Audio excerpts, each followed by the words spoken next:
as always, there are different buzzwords that are kind of thrown around within the fitness industry. And something that you've probably heard a lot more about in recent years is intuitive eating. Now, I have to be honest with you, I personally did not know the details of intuitive eating until researching this video. But we probably all understand the basic concept, right? Listen to your body to inform when and what you're eating. And while that sounds great, I feel like the biggest red flag or question people always have is like, well, how do I make sure I'm not just eating cake all the time? So we're gonna jump into that today. We're gonna dive into specifically what intuitive eating is. We'll meet with a registered dietitian to get more qualified advice. And then we're gonna look at a few TikToks that either go for or against intuitive eating. And I'm just gonna kind of give you my thoughts after we know what exactly it is. But first, we gotta know what exactly it is. Intuitive eating is a 10 principle method that helps you trust your internal hunger, fullness, and satiety cues to help you decide what and how much to eat. The method was created in 1995 in the book Intuitive Eating, which basically took over 100 studies and created a method that helped people make peace with food. Now, like I said, this is a method. There are literally 10 principles or 10 steps that you take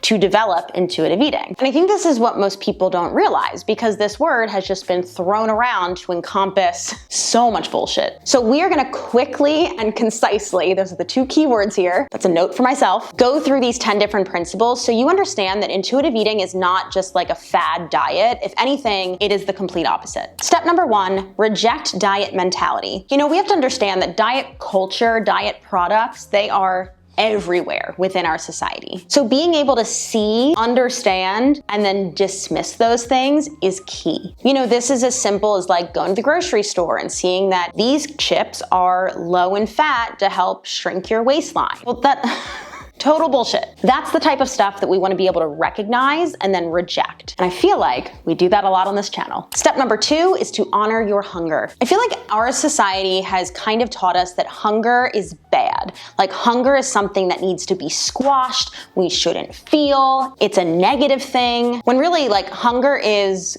completely normal. Being able to experience hunger means that your hormones are working properly. But unfortunately, hunger in our society has begun to mean you're gonna eat and get fat, which makes no sense. And I feel like we have taken so many weird methods to suppress our hunger, whether it's using caffeine for appetite suppression, using intuitive eating for that, having a sip of water when you feel hungry because you're not actually hungry, you're just thirsty. What is that bullshit? So the next time you're hungry, eat something. And obviously, guys, there's so much more to this than I'm saying right now, but we're trying to be really concise. Step number 3 is to make peace with food. To me, this one is about like food morality, right? And I talk about this a lot. There's no good foods, there's no bad foods. Everything is gray on the spectrum and it all comes down to moderation. I always try to remember that like the poison is in the dose, right? Having an appropriate portion size of ice cream is not gonna kill you. But if you're having like a pint of ice cream every single night, like maybe that's a habit that we need to evaluate and change. So just remember that like all foods fit, moderation is key. We're trying to be concise here, but I have other videos on that. Step number 4, challenge the food police. I think this kind of relates to the last step again, but this is more about like, where did your rules around food come from, right? Was it from a parent? Is it from a spouse? Is it from a friend? Is it from your society and your culture? So again, just trying to like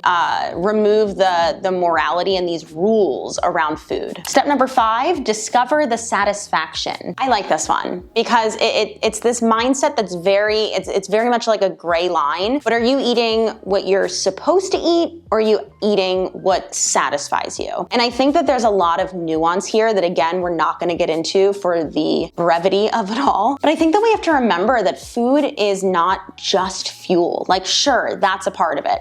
And I've said this before, like tough love, you gotta eat your vegetables because you need those micronutrients and you need those things that are going to improve your health on a cellular level long term. But on the flip side, we also have to remember that food is cultural. Food is tied to experience. And to strip all of that away and just say, food is fuel, like it doesn't make any sense whatsoever. So once again, it's all about this nuance. It's about finding that balance. It is not black and white. Step number 6, feel your fullness. I talk about this so often with my nutrition clients. One of the things we do is a mindful eating exercise where I have them pick a meal where they eat slowly and mindfully with no distractions to 80% full. And I have like a whole hunger scale that I send them that kind of helps them see like, well, where is 80% full? Where's an 8 out of 10 on the hunger spectrum? And one of the reasons this is so important is because as we get so distracted or rushed through our meals or just kind of on autopilot, we start to lose that connection with our hunger cues. And remember that part of this intuitive eating process is to let your hunger cues and your body influence what you're eating when you're eating. But if you don't have a connection to that, how are you gonna get there? You know what I mean? Step number 7 is to cope with your emotions with kindness. Ooh, okay, I talk about this one a lot too. So I kind of look at this as like the difference between physical hunger versus emotional hunger, right? Physical hunger is typically slow and gradual. It's non-specific. You'll probably feel like physical hunger cues. And then on the flip side, emotional hunger typically stems from different emotions that are not pleasant. Boredom, stress, anxiety, fear, sadness. And very often we tend to mask those feelings with hyperpalatable foods. Number 1, those foods aren't off limits. You can choose that. But before you choose anything, I just want you to step back and ask yourself questions. What do I want? Why do I want it? How will I feel if I choose that? How will I feel if I don't choose that? Like taking a second to check in with your rational brain and meet yourself with kindness and understanding before you make a decision. It's not about controlling the decision to always make the good choice. It's about giving your rational brain a chance to catch up and really understand that you do have a choice. Step number 8 is to respect your body. This is such a tough one. I personally have seen a number of different body composition changes as an adult. And something that I've been trying to do for myself recently to, again, respect my body is buying the correct clothing size for myself. Look, I am a small human and I've always been a small human. And when I was younger, I was a size like extra small or small. And as I've aged and as I have grown a little bit of a booty, I am more like a size medium, sometimes a size large. And I know that seems so silly to be like, oh my God, I have to order a medium now. But like, it is a mental hurdle for anybody going up in a certain size. And number 1, we have to remember that like that size is arbitrary. But also number 2, like your size is not your worth. And why are you treating your body with disrespect? Like I'm gonna respect my body and put clothes on it that fit me appropriately and make me and my body feel good. Step number 9 is movement. We love this one too. I say it all the time. Movement is not punishment. Movement is not a way to manually rip calories off of your body. Movement is a way to improve how you feel, how you perform, and really decrease your risk of long-term chronic disease. And finally, step number 10, honor your health with gentle nutrition. So this final step is the most analytical part, right? We've done all of these other things. We've kind of undid a lot of what society teaches us, but now we have to educate ourselves. How do we feed ourselves? How do we find that balance between nutrient-dense foods and the fun foods? Things that we enjoy and things that we just need to get in. And personally, this is what I work with a lot of my clients on in nutrition coaching. It's also one of my brand pillars. Like, I think that we all deserve to be educated on the basic things that our body needs with nutrition and with movement. Okay, that was kind of a lot. I tried to make it concise, but like 10 steps is a lot of stuff to cover, but I think it's very informative. And again, I don't see a lot of people talking about the actual principles of intuitive eating. Now, looking at all those things, you saw that I talk about a lot of those things and I coach a lot of different parts of that. But would I say that I am an intuitive eating coach? No. I'm not certified in shit that has to do with intuitive eating. So it's just something that is absolutely out of my scope of practice. So because of that, I wanted to make sure that I was getting qualified opinion on the matter in the form of a registered dietitian. So I actually scheduled a call with my friend Katie from Dark Blue Nutrition, and I just asked her for some of her specific thoughts on intuitive eating. Hey, I'm Katie. I'm a mindful and intuitive eating focused dietitian. So I really enjoy helping fitness lovers find a way to fuel their body in a way that feels good to them without obsessing and stressing over the numbers. I love this question. And I think that it's definitely a struggle with mindful and intuitive eating of finding tangible ways to measure your health because we're so used to weight on the scale, inches on our waist, or calories and macros. And sometimes there's a time and a place for those things. But what I really like to teach my clients is that there are ways to measure success outside of that. So a question question that I would ask my own client is, what does success look like for you beyond those things? So what do you want to achieve with your health? What do you want to feel? And then that would help me kind of guide them to finding ways to measure success outside of that. But if we're thinking just like a tangible situation, like here's my client and they love my fitness pal, but they know that it's kind of a toxic relationship and they want to get outside of it. What I would suggest is starting with tapering off instead of going cold turkey off of my fitness pal,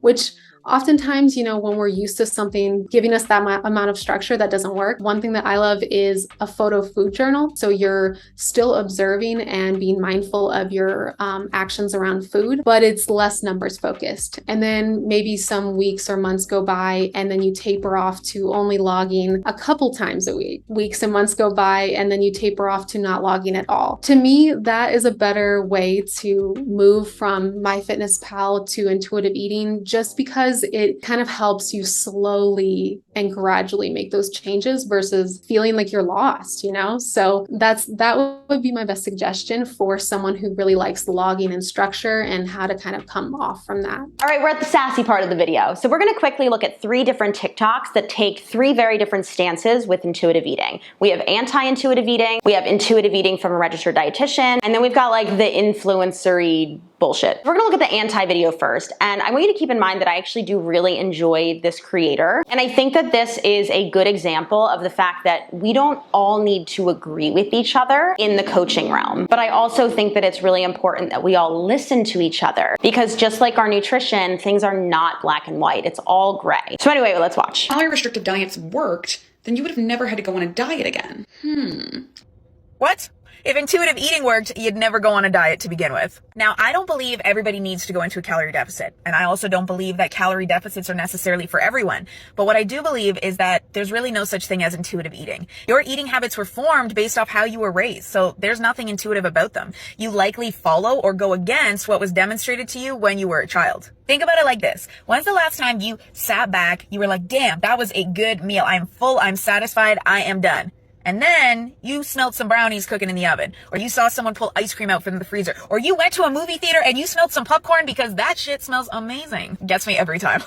And then you thought, ooh, I'm hungry again. It's called dessert stomach, aka there is always room for dessert. I pulled that shit on my mom all the time when I was a kid. Intuitive eating was a real thing, then we wouldn't intuitively struggle to eat enough vegetables, and we wouldn't intuitively struggle to eat enough protein. We need more education around food and our food choices. It's not intuitive eating, it's informed eating, and a good coach will teach you how to do it without charging you $2,000 a month. Have a great weekend. At first glance, it actually just seems like this coach just doesn't actually understand that intuitive eating is not what influencers are putting out there, where it's just like, eat whatever you want and you'll be thin and skinny like me, because that's not what intuitive eating is. Like we just saw, intuitive eating is 9 steps of unlearning all of the stuff that you probably learned in your childhood. And then step number 10 is re-educating. So it's more of that informed part that she's talking about. And I think that the other thing that we always need to remember is, like, people are talking about this worked or this didn't work. What does work mean? Because at first glance, work means weight loss, right? Like work means I lost weight, but that's not everyone's goal. That's not everyone's goal with movement. That's not everyone's goal with their health. That's not everyone's goal with their nutrition. So I get a little annoyed when I hear people just throwing out like diets don't work, or, well, I guess a diet is to like lose weight, but maybe not. Diet just means like your food, like your what you eat. Anyway, okay, I'm overthinking now. But, I don't like it on the flip side either, where it's like intuitive eating doesn't work. What does work mean? Do you mean put you in a caloric deficit to lose weight? It could work. Or do you mean heal your relationship with food and your body and understand a little bit more from an educated stance what you actually need? Then I think it can work. Okay, let's look at the influencery video. Here's how I eat whatever I want and stay lean through intuitive eating. First, I had 5 of my new strawberry cupcakes, which I'm posting the recipe for soon. Then I had a salad with chicken and potatoes and snacked on a whole chocolate bar, which is like 12 pieces, and I had a lot of cherries. Then I had pasta with bolognese for dinner. Intuitive eating is all about eating when you're hungry and stopping when you're full. So there's nothing inherently like terrible about this, right? This creator is showing different meals that they have made that are well balanced. She also showed that she is able to enjoy some sweets, right? What I don't love about it is that influencers have taken intuitive eating, which has really nothing to do with like losing weight. And they're like, this is how I stay lean by doing this thing, but I'm not gonna tell you any details of how I do this thing. And I think that that can be more harmful than good. Like if you're just telling people, I eat intuitively and I stay really thin, you can do it too. How? Look, I understand that not everyone's a coach and whatever, but I think that a lot of this content that gets put out there does more harm than good because you're not telling people how to do it. You're just showing off how thin you are and how you can eat whatever you want, and that's not helpful. Too many people are already eating what they want. We need to educate people. Anyway, so let's look at the registered dietitian who does actually educate people. Welcome to What I Eat for Breakfast as an Intuitive Eating Dietitian, when all I'm really in the mood for is the amazing banana bread I made last night. So as an intuitive eater, all foods fit into my diet, which means no foods are off limits, and whenever I'm craving something, I honor that craving. And when I tell you I made the most supreme banana bread last night, I am not kidding. So obviously I woke up wanting another piece. Intuitive eating is basically a beautiful balance of honoring your body's cues and listening to your body, and also balancing external health values, right? So I have a busy day ahead of me, lots of things that I need to get done. A slice of banana bread is not going to fill me up for the entire day. I can acknowledge, using nutrition science, that banana bread is mostly carbohydrate. So what am I going to do to make this sustain me for a longer period of time? I'm going to add protein and fat, and I'm going to add more volume. So how I did that is I made a slice of avocado toast with 2 eggs, and then I added some grapes because they just sounded good and fresh and yummy. So in creating this balanced meal, I am honoring my mental satisfaction in that I am eating foods that I'm genuinely in the mood for and that I'm really excited about. And I'm also considering my physical satisfaction, how long the meal is going to last me, and what function I'm looking for the meal to provide to me physically. Ding, f***ing ding. Guys, that's it right there. And again, this is why if you are really looking to actually go through the steps of intuitive eating, work with a registered dietitian who has experience there. That's what I'm talking about. It's showing the fact that she wanted that banana bread. Okay, using the knowledge I have that I've educated myself with, how do we round that out? How do we balance it so that we understand what our body needs on an external point of view, meaning how is she going to have enough energy to perform whatever she has to do all day? Also on an internal view, what are the nutrients that she needs for her long-term health, for her current goals? This is what I'm talking about. All right, that was a lot. This video is probably way too long and probably could have been 3 different videos, but I also wanted to make sure that you guys had a resource where you could see all of the different nuances within this practice of intuitive eating and really how people either don't fully understand it or manipulate it to sell something to their audience. If you have any questions about intuitive eating, drop it down below, and or please tag Katie, because again, I am not the registered dietitian here. Make sure you hit that subscribe button so you don't miss out on future videos, and I will see you all in the next one.